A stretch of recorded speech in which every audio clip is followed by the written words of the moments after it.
Hi, ನಾನು Sandeep from tech in Kannada. ಇವತ್ತು ನನ್ನ ಮುಂದೆ ಐಕೂನವರು ಹೊಸದಾಗಿ ಲಾಂಚ್ ಮಾಡಿದಂಥ ಐಕೂ 15R ಸ್ಮಾರ್ಟ್ಫೋನ್ ಇದೆ. ಈ ಫೋನ್ನ ಐಕೂನವರು 45,000 ರೂಪಾಯಿಗೆ ಲಾಂಚ್ ಮಾಡಿದ್ದಾರೆ. ಪ್ರೀ ಬುಕ್ಕಿಂಗ್ ಇಂಟ್ರೊಡಕ್ಟರಿ ಆಫರ್ ಅಂತ 4,000 ರೂಪಾಯಿ ಬ್ಯಾಂಕ್ ಡಿಸ್ಕೌಂಟು. ಸೊ ಎಫೆಕ್ಟಿವ್ ಆಗಿ ಫೋನ್ನ 41,000 ರೂಪಾಯಿಗೆ ಪರ್ಚೇಸ್ ಮಾಡ್ಬೋದು. ನಾನಿವತ್ತು ಈ ಸ್ಮಾರ್ಟ್ಫೋನ್ನ ಅನ್ಬಾಕ್ಸ್ ಮಾಡ್ತೀನಿ, ಯೂಸ್ ಮಾಡಿ ನನ್ನ ಎಕ್ಸ್ಪೀರಿಯನ್ಸ್ ನಿಮ್ಮ ಹತ್ರ ಶೇರ್ ಮಾಡ್ತೀನಿ. ಏನು ಚೆನ್ನಾಗಿದೆ, ಏನು ಚೆನ್ನಾಗಿಲ್ಲ, ಈ ಪ್ರೈಸ್ ರೇಂಜಿಗೆ ಈ ಫೋನ್ನ ಪರ್ಚೇಸ್ ಮಾಡ್ಬೋದಾ ತಿಳಿಸ್ಕೊಡ್ತೀನಿ. ಅದಕ್ಕಿಂತ ಮುಂಚೆ ನೀವಿನ್ನೂ ನಮ್ಮ tech in Kannada YouTube channel subscribe ಮಾಡ್ಕೊಂಡಿಲ್ಲ ಅಂದರೆ ಈಗಲೇ ಸಬ್ಸ್ಕ್ರೈಬ್ ಮಾಡ್ಕೊಳ್ಳಿ ಮತ್ತು ಬೆಲ್ ಐಕಾನ್ ಕೂಡ ಕ್ಲಿಕ್ ಮಾಡ್ಬೋದು. ಫಸ್ಟ್ ಈ ಫೋನ್ನ ಅನ್ಬಾಕ್ಸ್ ಮಾಡೋಣ. ನಮಗೆ ಈ ಫೋನ್ನ ಬಾಕ್ಸ್ ನೋಡೋದಕ್ಕೆ ಈ ರೀತಿ ಇದೆ. ಈ ಬಾಕ್ಸನ್ನು ಓಪನ್ ಮಾಡಿದ ತಕ್ಷಣ ಡೈರೆಕ್ಟಾಗಿ ಈ ಸ್ಮಾರ್ಟ್ಫೋನ್ ನಮಗೆ ನೋಡೋಕ್ಕೆ ಸಿಗುತ್ತೆ. ಇದನ್ನು ಪಕ್ಕಕ್ಕಿಟ್ಟರೆ ಇದ್ರ ಕೆಳಗಡೆ ಒಂದು user manual, quick start guide ಮತ್ತು ವಾರಂಟಿ ಕಾರ್ಡು, ಒಂದು ಟ್ರಾನ್ಸ್ಪರೆಂಟ್ ಬ್ಯಾಕ್ ಕವರ್ನ ಕೊಟ್ಟಿದ್ದಾರೆ. ಅದರ ಕೆಳಗಡೆ 100 ವ್ಯಾಟಿಂದು ಫಾಸ್ಟ್ ಚಾರ್ಜರ್ ಇದೆ. ಟೈಪ್ ಸಿ ಪೋರ್ಟನ್ನು ಹೊಂದಿರುವಂಥ ಚಾರ್ಜರು. ನಂತರ USB ಟೈಪ್ ಸಿ ಇಂದ ಟೈಪ್ ಸಿ ಕೇಬಲ್ ಇದೆ. ಕೇಬಲ್ನ ಕ್ವಾಲಿಟಿ ಚೆನ್ನಾಗಿದೆ. ಕೊನೆಯದಾಗಿ ಒಂದು ಸಿಮ್ ಇಜೆಕ್ಷನ್ ಪಿನ್ ಕೊಟ್ಟಿದ್ದಾರೆ. ಇದನ್ನು ಬಿಟ್ಟರೆ ಬೇರೇನೂ ಸಹ ನಮಗೆ ಈ ಬಾಕ್ಸ್ ಒಳಗೆ ಸಿಗ್ತಾ ಇಲ್ಲ. ಇನ್ನು ಡೈರೆಕ್ಟಾಗಿ ಸ್ಮಾರ್ಟ್ ಫೋನಿಗೆ ಬಂತು ಅಂದರೆ ಹಿಂದ್ಗಡೆಯಿಂದ ಈ ಫೋನ್ ನೋಡೋದಕ್ಕೆ ಒಂದು ರೀತಿ ಚೆಸ್ ಬೋರ್ಡ್ ರೀತಿ ಕಾಣುತ್ತೆ. ಯುನೀಕ್ ಆಗಿರುವಂಥ ಟೆಕ್ಸ್ಚರು. ಈ ಫೋನ್ 206 ಗ್ರಾಮ್ ವೇಟ್ ಇದೆ ಮತ್ತು 8.1 mm ಥಿಕ್ನೆಸ್ ಅನ್ನು ಹೊಂದಿರುವಂಥ ಸ್ಮಾರ್ಟ್ಫೋನು. ಈ ಫೋನ್ನ ಫ್ರಂಟ್ ಮತ್ತು ಬ್ಯಾಕ್ ಎರಡೂ ಸಹ ಗ್ಲಾಸು. ಫ್ರಂಟಲ್ಲಿ ಸ್ಕಾಟ್ ಎಕ್ಸೆನ್ಸೇಷನ್ ಗ್ಲಾಸ್ ಅಂತ, ಅದು ಕೂಡ ಸ್ಟ್ರಾಂಗ್ ಆಗಿರುವಂಥ ಗ್ಲಾಸೇ. ಫ್ರಂಟಲ್ಲಿ ಒಂದು ಸಣ್ಣ ಪಂಚೋಲ್ ಕ್ಯಾಮ್ರಾ, ಅವರೇ ಆಲ್ರೆಡಿ ಸ್ಕ್ರೀನ್ ಗಾರ್ಡ್ ಹಾಕಿದ್ದಾರೆ. ಯೂನಿಫಾರ್ಮ್ ಬೆಸಲ್ಸು ಫ್ರಂಟಿಂದ ಚೆನ್ನಾಗಿ ಕಾಣುತ್ತೆ. ಇನ್ನು ಈ ಫೋನ್ನ ಹಿಂದಕ್ಕೆ ಬಂತು ಅಂದರೆ ಆಗಲೇ ಹೇಳಿದಂಗೆ ಗ್ಲಾಸು, ಬಟ್ ಯಾವ ಗ್ಲಾಸ್ ಅಂತ ಸ್ಪೆಸಿಫೈ ಮಾಡಿಲ್ಲ. ಒಂಥರ ಮ್ಯಾಟ್ ಫಿನಿಶ್ ಇದೆ, ಸ್ಮಡ್ಜಸ್ ಆದರೂ ಕೂಡ ಅಷ್ಟಾಗಿ ಕಾಣೋದಿಲ್ಲ.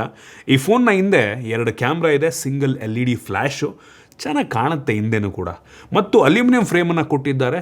ಸೂಪರ್ ವಿಷಯ ಪ್ರೈಸ್ ರೇಂಜಿಗೆ.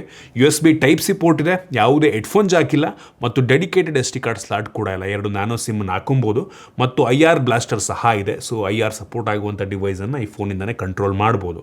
ಮತ್ತು IP ರೇಟಿಂಗ್ ಸಹ ಇದೆ. IP66, 68 ಮತ್ತು 69 ಡಸ್ಟ್ ಮತ್ತು ವಾಟರ್ ರೆಸಿಸ್ಟೆಂಟ್ ರೇಟಿಂಗು. ಸದ್ಯಕ್ಕೆ ಬರೀ 2 ಕಲರಲ್ಲಿ ಲಾಂಚ್ ಆಗ್ತಾ ಇದೆ. ಓವರಾಲ್ ಡಿಸೈನ್ ಮತ್ತು ಬಿಲ್ಡ್ ಕ್ವಾಲಿಟಿ ನನಗೆ ಈ ಪ್ರೈಸ್ ರೇಂಜಿಗೆ ಇಂಪ್ರೆಸ್ ಮಾಡ್ತು. ಇನ್ನು ಡಿಸ್ಪ್ಲೇಗೆ ಬಂದರೆ 6.59 ಇಂಚಿಂದು 1.5K ರೆಸೊಲ್ಯೂಷನ್ ಹೊಂದಿರುವಂಥ ಅಮೋಲೆಡ್ ಡಿಸ್ಪ್ಲೇ ಇದೆ. 144 hertz adaptive refresh rate. Heavy bright ಆಗಿದೆ ಡಿಸ್ಪ್ಲೇ. ಪೀಕ್ ಬ್ರೈಟ್ನೆಸ್ ಬಂದ್ಬಿಟ್ಟು 5000 ನಿಟ್ಸು, 5000 ನಿಟ್ಸು.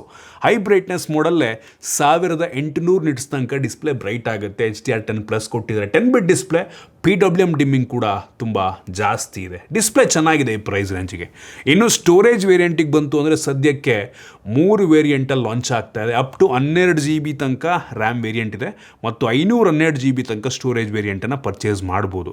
ಇದರಲ್ಲಿ LPDDR5X ಅಲ್ಟ್ರಾ ರ್ಯಾಮ್ ಇದೆ. ಟಾಪ್ ನಾಚ್, ಯಾವುದೇ ಕಾಂಪ್ರಮೈಸ್ ಆಗಿಲ್ಲ ಮತ್ತು UFS 4.1 ಸ್ಟೋರೇಜನ್ನು ಕೊಟ್ಟಿದ್ದಾರೆ. ಇದು ಕೂಡ ಬೆಂಕಿ.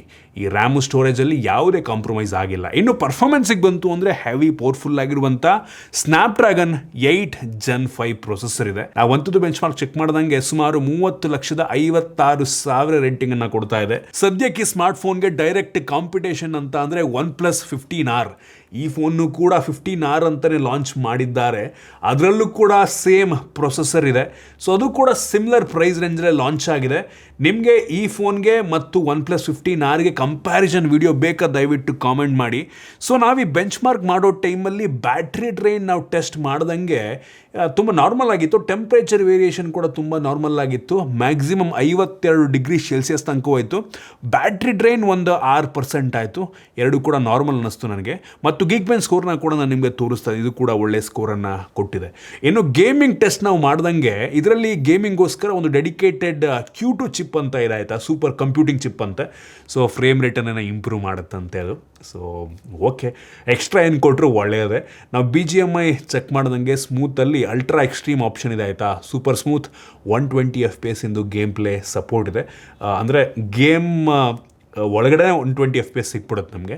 ಮತ್ತು ಅಡಿಷ್ನಲ್ ಫ್ರೇಮ್ಸನ್ನು ಇದು ಆ್ಯಡ್ ಮಾಡೋದ್ರಿಂದ ಇನ್ನೂ ಸ್ಮೂತ್ ಎಕ್ಸ್ಪೀರಿಯನ್ಸ್ ಸಿಕ್ಬಿಡುತ್ತೆ, ಆಯಿತಾ. ಮ್ಯಾಕ್ಸಿಮಮ್ ಅಂತ ಅಂದರೆ ಅಲ್ಟ್ರಾ HDRನಲ್ಲಿ ಅಪ್ ಟು ಅಲ್ಟ್ರಾ ತನಕ ಹೋಗುತ್ತೆ. ಕೆಲವೊಂದು ಟೈಮ್ ಎನಿಮೀಸ್ ಬಂದಾಗ ಫ್ರೇಮ್ ಡ್ರಾಪ್ ಫೀಲ್ ಆಗಬಹುದು.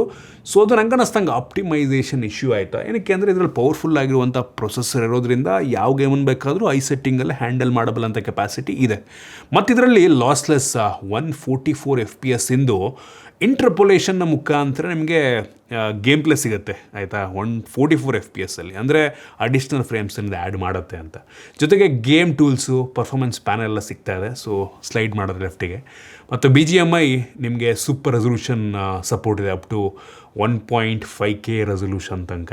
ಸೊ ಅಂದರೆ ನಿಮಗೆ ಕ್ವಾಲಿಟಿಯನ್ನು ಅದು ವಿಜುವಲ್ ಕ್ವಾಲಿಟಿನ ಇಂಪ್ರೂವ್ ಮಾಡುತ್ತೆ.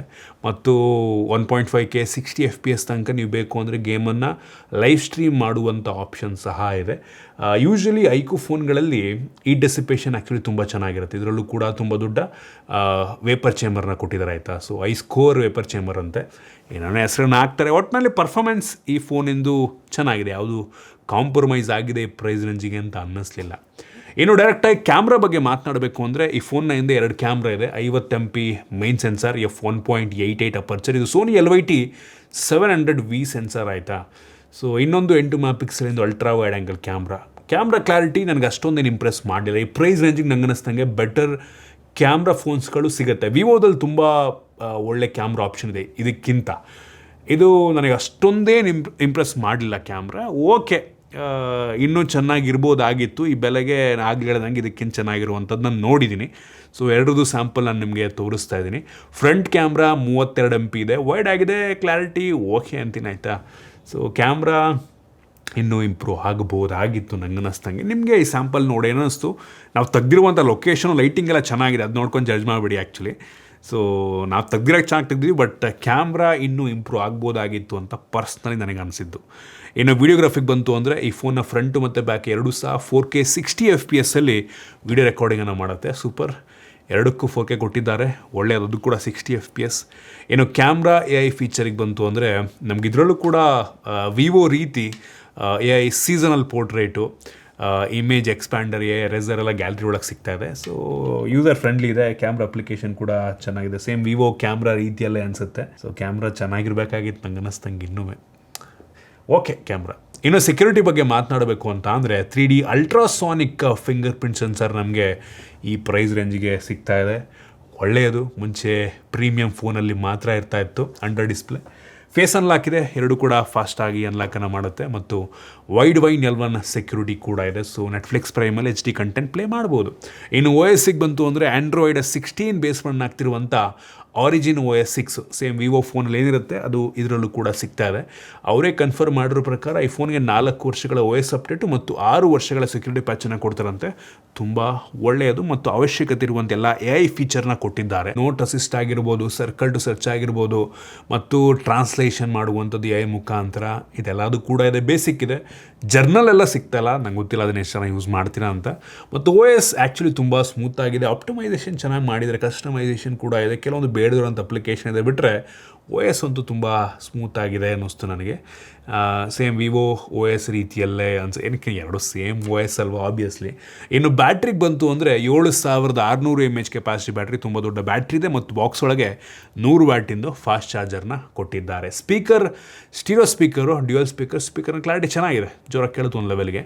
ಇನ್ನು ಕನೆಕ್ಟಿವಿಟಿಯಲ್ಲಿ ನಮಗೆ Wi-Fi 7 ಇದೆ, ಡ್ಯುಯಲ್ ಬ್ಯಾಂಡ್ ಜೊತೆಗೆ Wi-Fi 6, 7 ಪ್ರತಿಯೊಂದು ಕೂಡ ಸಿಗ್ತಾ ಇದೆ. ಬ್ಲೂಟೂತ್ 6 ಕೂಡ ಇದೆ ಮತ್ತು NFC ಸಹ ಕೊಟ್ಟಿದ್ದಾರೆ.